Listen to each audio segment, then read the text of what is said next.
Hello students, statics की इस class में एक बार पुनः आपका स्वागत है। आज हम एक नए टॉपिक की स्टडी करेंगे जिसका नाम है कलेक्शन ऑफ डेटा अर्थात समंकों का संग्रहण। इन्वेस्टिगेशन की प्रोसेस का अध्ययन करने के पश्चात ये नेक्स्ट स्टेप है कि डेटा का कलेक्शन किस प्रकार से किया जाए। तो फर्स्टली हम देख लेते हैं कि डेटा कलेक्शन अर्थात समंकों के संग्रहण का तात्पर्य क्या है।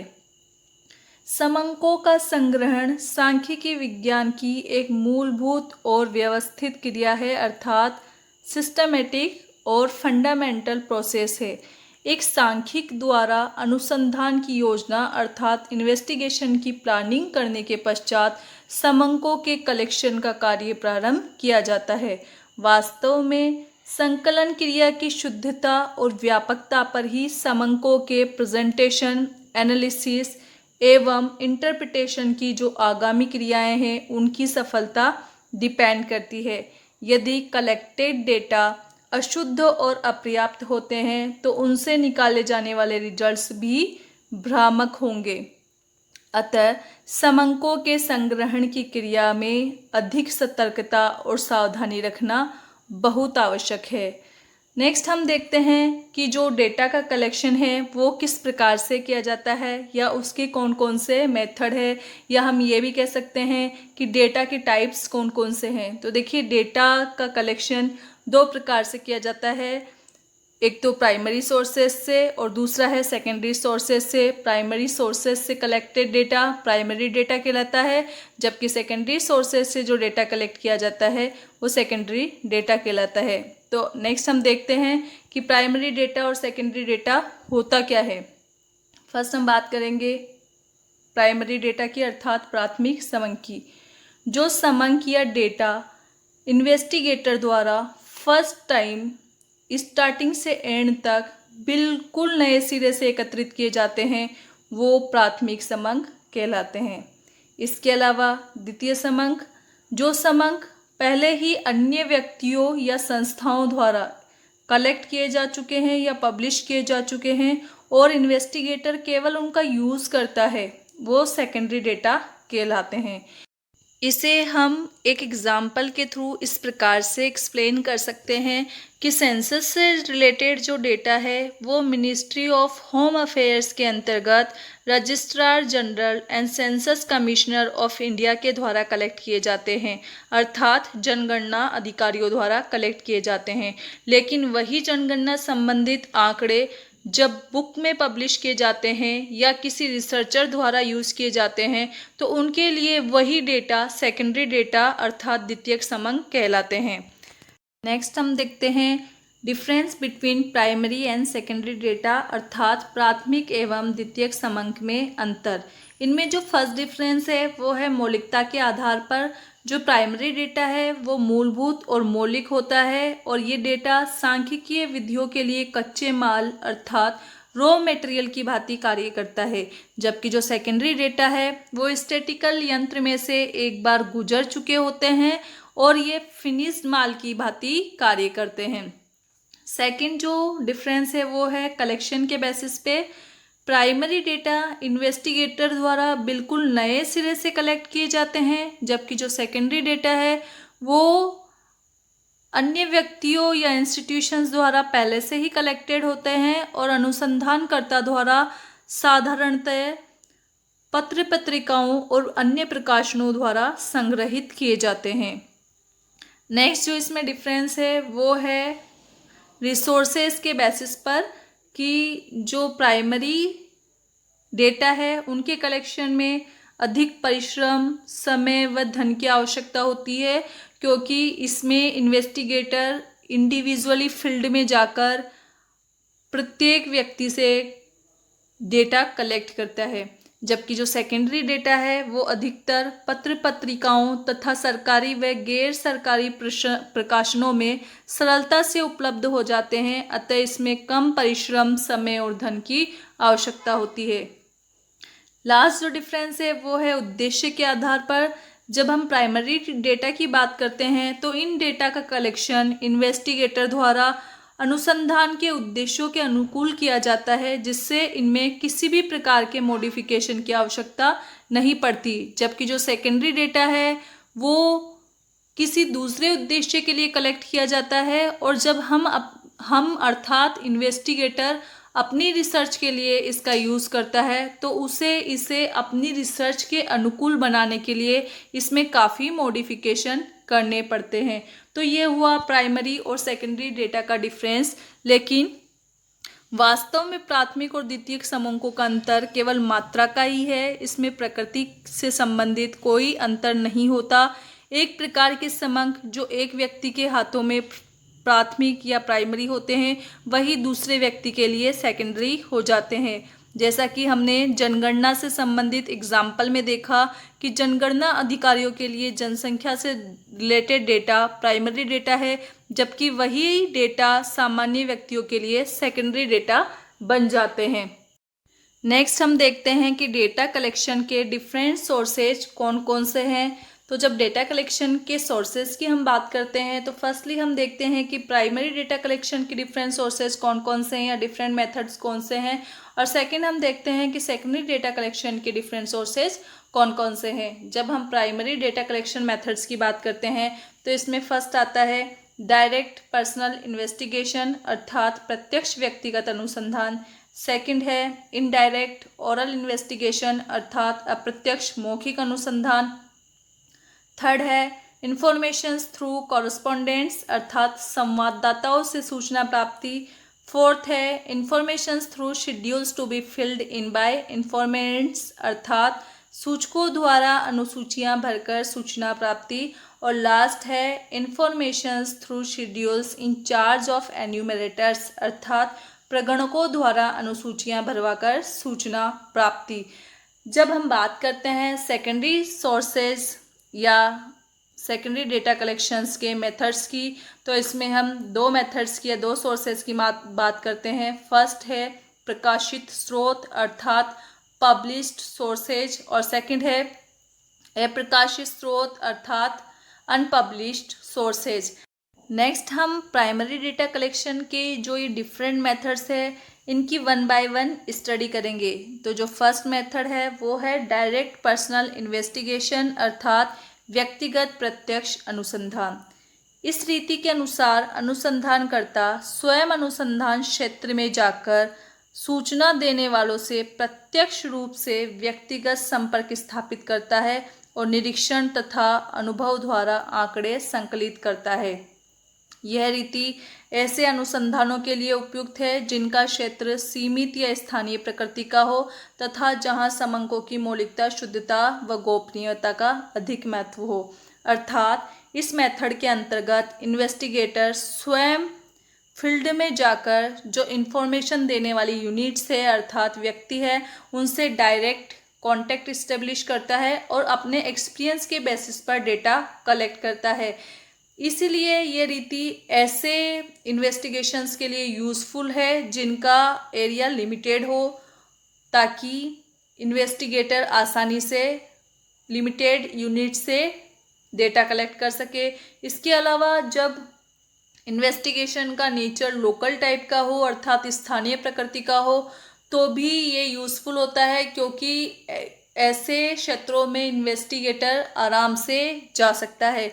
इसके अलावा जहां समंकों की मौलिकता, शुद्धता और गोपनीयता का अधिक महत्व होता है वहां भी ये यूज़फुल है, क्योंकि यहां इन्वेस्टिगेटर स्वयं डेटा कलेक्ट करेगा, इसलिए प्राइवेसी बनी रहती है और डेटा बिल्कुल मौलिक और शुद्ध रूप में कलेक्ट किए जाते हैं। फॉर एग्जाम्पल सीमित क्षेत्र में पारिवारिक आय व्यय, मजदूरों की रहन सहन की स्थिति, शिक्षित बेरोजगारी आदि से संबंधित अनुसंधान अधिकतर इसी रीति द्वारा किए जाते हैं।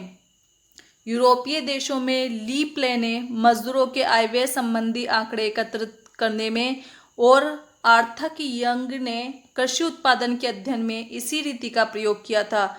यदि अनुसंधानकर्ता पेशेंस के साथ और पोलाइटली तथा निष्पक्षता व दूरदर्शिता से काम करे तो इस रीति द्वारा या मेथड द्वारा विश्वसनीय या रिलायबल समंक प्राप्त किए जा सकते हैं।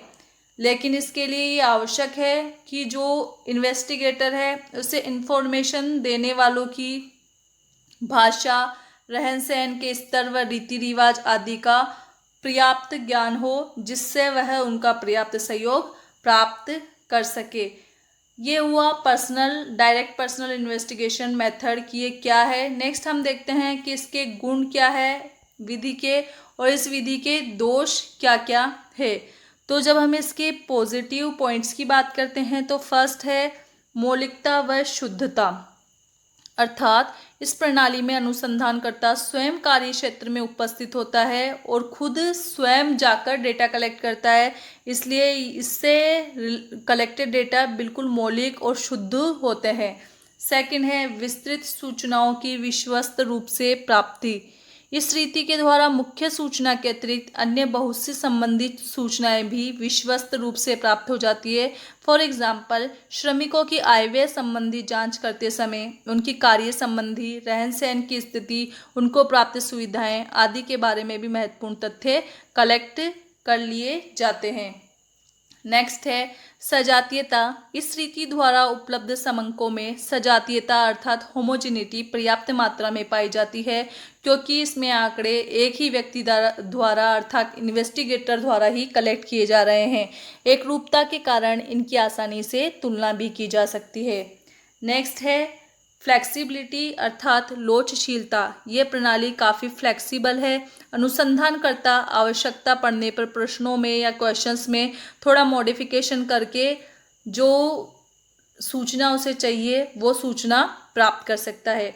अगर हम इसके नेगेटिव पॉइंट्स की बात करें तो फर्स्ट है कि ये रीति केवल सीमित क्षेत्र के लिए ही उपयुक्त है।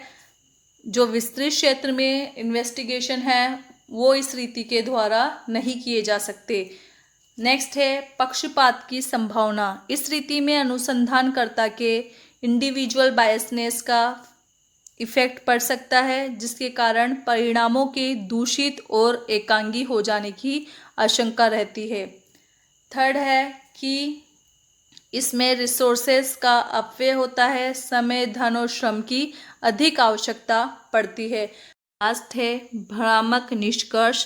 डायरेक्ट पर्सनल इन्वेस्टिगेशन मेथड में यूनिवर्स की कुछ सेलेक्टेड यूनिट्स ही सैंपल में इंक्लूड की जाती है, इसलिए इस मेथड में ये संभावना रहती है कि जो कलेक्टेड डेटा है वो पूरे यूनिवर्स को सही रूप में रिप्रेजेंट नहीं कर पाए और इस कारण रिजल्ट्स जो प्राप्त हो वो भ्रामक हो। तो ये हुआ डायरेक्ट पर्सनल इन्वेस्टिगेशन। नेक्स्ट हम देखते हैं इनडायरेक्ट ओरल इन्वेस्टिगेशन।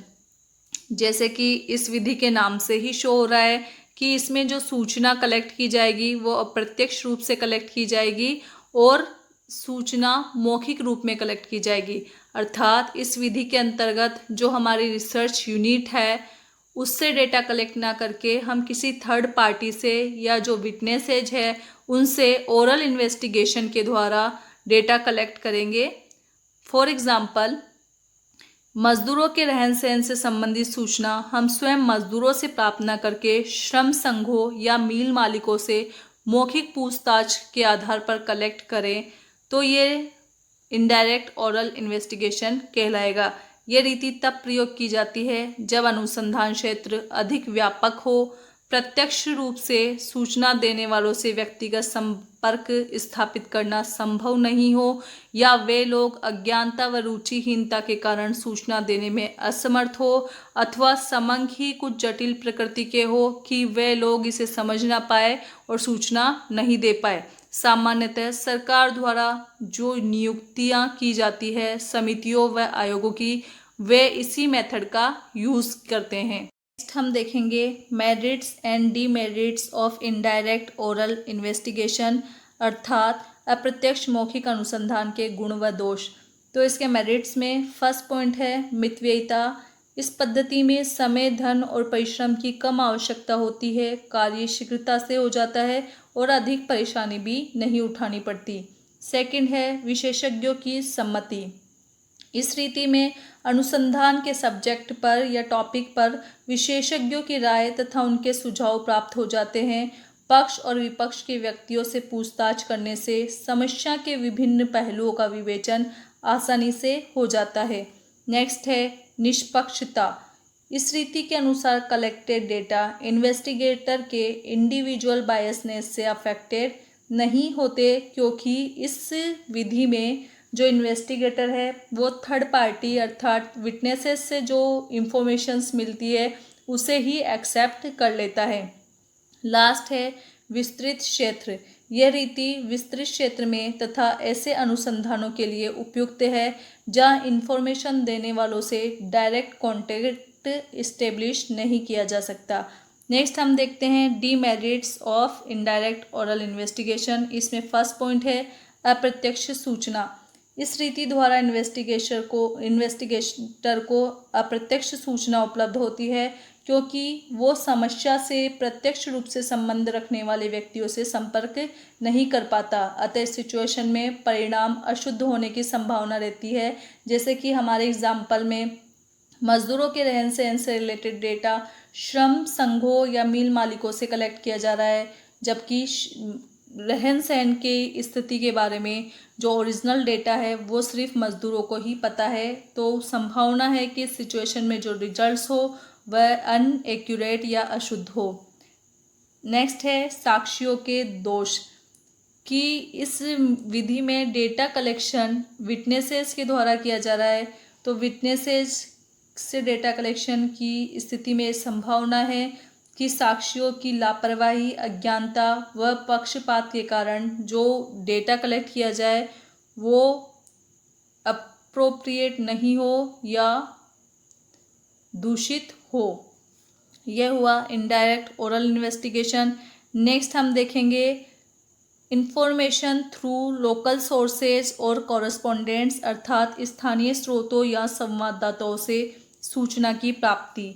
इस रीति के अंतर्गत अनुसंधानकर्ता द्वारा विभिन्न स्थानों पर स्थानीय व्यक्ति या विशेष संवाददाता नियुक्त कर दिए जाते हैं जो समय समय पर अधिकतर अपने एक्सपीरियंस के बेसिस पर सूचना कलेक्ट करते रहते हैं और उसे इन्वेस्टिगेटर को भेजते रहते हैं।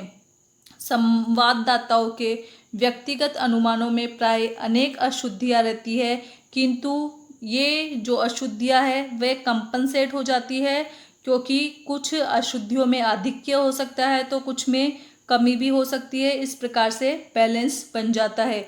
इस रीति का प्रयोग अधिकतर न्यूज़पेपर्स तथा मैगजीन्स के द्वारा किया जाता है। सरकार भी विभिन्न मंडियों से वस्तुओं के बाजार भाव ज्ञात करने और फसल आदि का अनुमान प्राप्त करने के लिए इस रीति को अपनाती है। यह रीति ऐसे अनुसंधानों के लिए उपयुक्त है जहाँ शुद्धता की आवश्यकता नहीं होती और केवल एस्टिमेशन और ट्रेंड्स का ही अनुमान लगाना हो।